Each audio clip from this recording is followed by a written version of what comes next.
Justis Huni back in December. Tell us about your opponent. What do you know about him? He's a tough opponent. He's big. He's got a big body. Southpaw.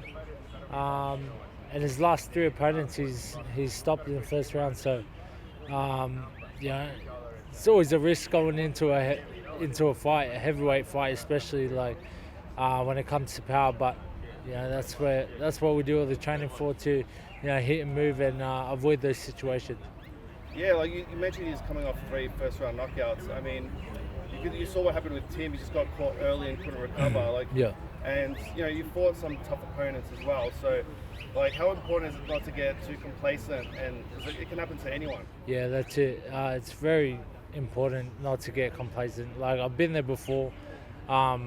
Thankfully, it was at the end of the fight in the last round. So, I made it through. But it's 1 second, like a split second, and if you switch off, the fight could be over. So, you got to be switched on for the whole entire fight, and that's what I've learnt from my past experiences.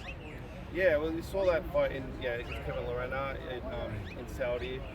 Yeah, I guess how much of a learning experience was that for you, given that things was a very back and forth fight, but you got through it, and I guess those sort of fights teach you more than a bunch of five fights against easier opponents. Yeah, 100%. I learned so much from that fight, and I didn't have the best training camp for that fight as well.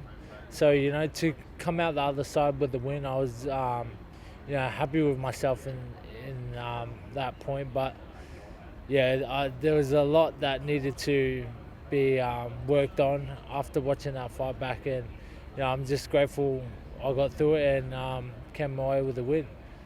Next opponent's a Southpaw. How does that affect you? A lot of people do struggle with Southpaws. They'll say that it's just another fight, but it is a different ball game when you're fighting someone with a completely different stance. Yeah, it is, but I think that just comes down to getting the right sparring and working on the right things. So you go in there and it's not new to you. It's like you've already seen it before in the training camp and doing all the rounds of Southpaws. So I'm sure the team will be looking for the right sparring, and everything will work out. For someone with only 10 fights, you fought Andrew Tabiti in Mexico, for Kevin Lorena in Saudi Arabia. That's pretty fast moving. Is that what you always envisioned for your career this early, or because it feels like a lot of people, when there's so much, people believe so much in your ability, they feel like they want to throw you into these big fights early, and I guess it's you got to stay disciplined as much outside the ring with the opponents you pick in that. That's it. That come into play when managing your career. Look, I feel like my career could have went a different way, and I could have built my way up, and I had a lot more fights.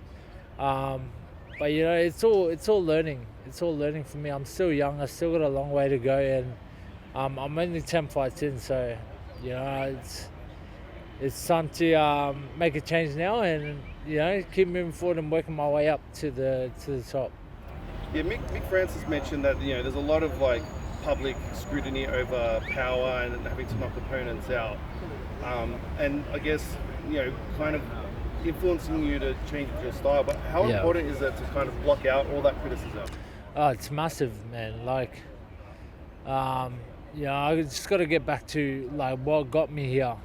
What got me popular, and that was a heavyweight, being a heavyweight that moves like a middleweight and has good speed. So, I just got to get back to that, and I'm sure everything will work out for me.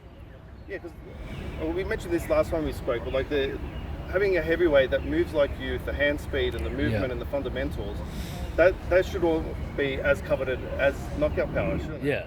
Yeah. It's it'll come, man. Now these days, I don't even care about the knockout. I just want to break my opponents down. I'd rather break my opponents down and then the stoppage come, than just go out looking for that one punch. So yeah.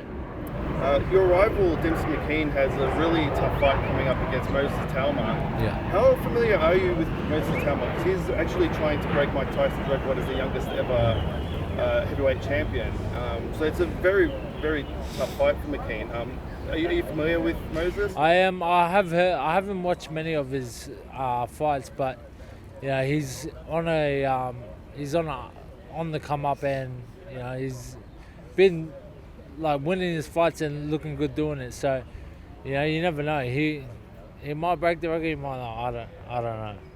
So I haven't watched him enough. Yeah. Well, hopefully, that could be something in your future. Yeah, someday. for sure. Come up. And finally, what are you hoping to show everyone in December? Just the old me, hit and move, be slick, and just break my opponent down, So that's what I'm coming to bring. Well, looking forward to it, Justice, and all the best. Cheers, Talk mate. to you soon. Thank you.